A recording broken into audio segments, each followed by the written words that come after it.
Guys അപ്പോൾ നമ്മളിങ്ങനെ വൈകുന്നേര കാഴ്ചകളൊക്കെ ആയിട്ട് നമ്മൾ പാടത്തേക്ക് ഇങ്ങോട്ട് ഇറങ്ങിയതായിരുന്നു.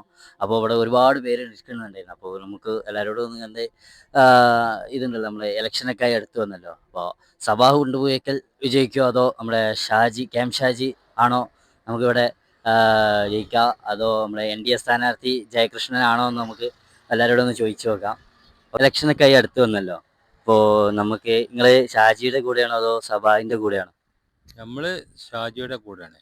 ആ ഈ വേങ്ങര മണ്ഡലത്തിൽ ജയിക്കാൻ സാധ്യതയുള്ള ഒരു സ്ഥാനാർത്ഥി ഷാജിയാണ്. അതുകൊണ്ട് നമ്മളെ 100% സപ്പോർട്ട് ചെയ്യുന്നത് മണ്ഡലത്തിൻ്റെ വികസനത്തിന് വേണ്ടിയിട്ടുള്ളൊരു സ്ഥാനാർത്ഥിൻ്റെ കൂടെയാണ് നമ്മൾ ഉദ്ദേശിക്കുന്നത്. അല്ലാതെ പണക്കാരനെ മോഹിച്ചിട്ടോ അല്ലെങ്കിൽ പണക്കാരനെ കണ്ടിട്ടോ അല്ലെങ്കിൽ അവൻ്റെ സ്റ്റേഡിയം ഇവിടെ വേങ്ങര ചെയ്തു കൊടുത്തിട്ടോ അതൊരു മണ്ഡലക്കാർക്ക് വേണ്ടിയിട്ടുള്ള ഉപകാരമായിട്ട് നമുക്ക് തോന്നിയിട്ടില്ല. ജനങ്ങൾക്ക് വേണ്ട സേവനങ്ങളും ജനങ്ങൾക്ക് വേണ്ടിയിട്ടുള്ള പ്രവർത്തനത്തിനും വേങ്ങര നമ്മുടെ നിയമസഭയിലേക്ക് അർഹതപ്പെട്ട വ്യക്തി ഷാജിയാണ്.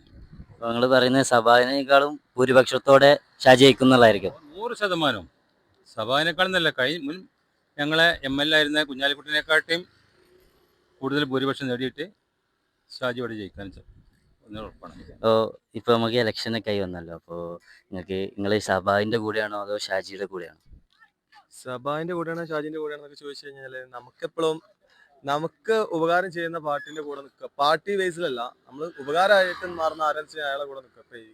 അപ്പൊ ഞാൻ നോർമലി സഭാന്റെ കൂടെയാണ്. കാരണം എന്താ വെച്ച് കഴിഞ്ഞാല് പുറത്തുനിന്ന് ഒരാൾ വന്നുകൊണ്ട് ഇവിടെ നാട്ടിൽ മത്സരിക്കുന്നത് വെച്ച് നോക്കുന്ന സമയത്ത് നമ്മൾ നാടിനറിയുന്ന വേങ്ങരനറിയുന്ന ഒരാള് മത്സരിച്ച് ജയിക്കണമെന്നുണ്ടെങ്കിൽ എന്തൊക്കെ മാറ്റങ്ങൾ കൊണ്ടുവരണം എന്നുള്ളത് മൂപ്പർക്ക് കാഴ്ചപ്പാടുണ്ടാവും. അപ്പൊ അതിനനുസരിച്ചുള്ള മാറ്റങ്ങൾ നമുക്കിവിടെ വരും എന്നുള്ളതാണ് ഞാൻ പ്രതീക്ഷിക്കുന്നത്. ഞാൻ സഭാന്റെ കൂടെ. അപ്പോൾ നമുക്ക് ഇപ്രാവശ്യം ഇലക്ഷനൊക്കെ അടുത്ത് വന്നല്ലോ. നിങ്ങൾ ആരെ കൂടെ നിൽക്കുന്നത്? ഞാനെന്ത് KM ഷാജിന്റെ കൂടെ. KM ഷാജിയുടെ കൂടെ. അപ്പോൾ അത് നിൽക്കാനുള്ള കാരണം? നിൽക്കാനുള്ള കാരണം എന്ന് പറഞ്ഞാൽ കുഞ്ഞാലിക്കുട്ടിക്ക് ഒരു പിന്തുണക്കാരനുണ്ട്, അത് ഷാജിന്. നമുക്ക് എന്താ ആവശ്യം, കുഞ്ഞാലിക്കുട്ടിക്ക് ഒരു പിന്തുണക്കാരൻ, അത് ഞാൻ കണ്ടത് KM ഷാജിയാണ്. നമുക്ക് പൊതുവെ ഇപ്പോൾ ഇലക്ഷനൊക്കെ അടുത്ത് വന്നല്ലോ. അപ്പോൾ നിങ്ങൾ ആരുടെ കൂടെ നിൽക്കുന്നത്? നമ്മൾ KM ഷാജിന്റെ കൂടെ.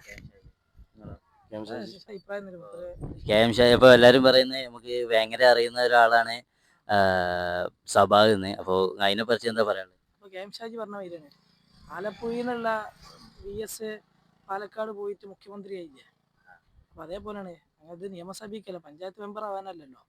അപ്പോൾ നിങ്ങൾ പറയുന്നത് നമ്മൾ കുഞ്ഞാലിക്കുട്ടിയേക്കാളും കൂടുതൽ ഭൂരിപക്ഷത്തോടെ ജയിക്കുന്നുള്ളതാണോ? 24,000 ഭൂരിപക്ഷത്തിൽ കൂടുതലുണ്ടാവും. 24,000 അതിൽ കൂടുതൽ ഭൂരിപക്ഷത്തിൽ KM ഷാജി ജയിക്കും. നിങ്ങൾക്ക് എന്തെങ്കിലും അപ്പം പറയാൻ അത് തന്നെ ഉള്ളൂ. ഞങ്ങളുടെ ഒരു പാർട്ടി എന്ന ഒരു ഇത് കൊടുത്ത് ഷാജിക്കാരൻ്റെ ഒപ്പം തന്നെയാണ്. Okay thank you.